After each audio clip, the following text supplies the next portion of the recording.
บรรยาก บรรยากาศยามเช้าสวนสาลีสีเหลืองเขียวอมทุมชุมทบกับแสงตะเวนอยู่อมชุม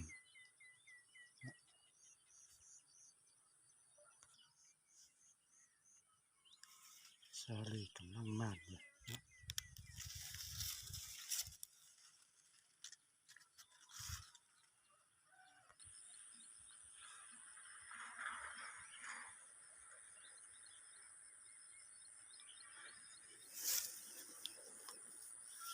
สวนสาลีเขียวสดงดงาม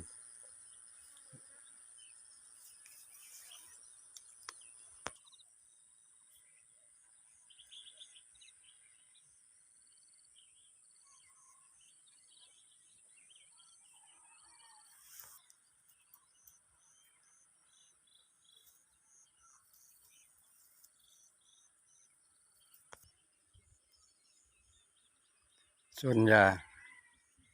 สีเขียวอมทุมชุมทบกับแสงตะเวนความงามของธรรมศาสตร์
คลิปนี้พอท่องขอ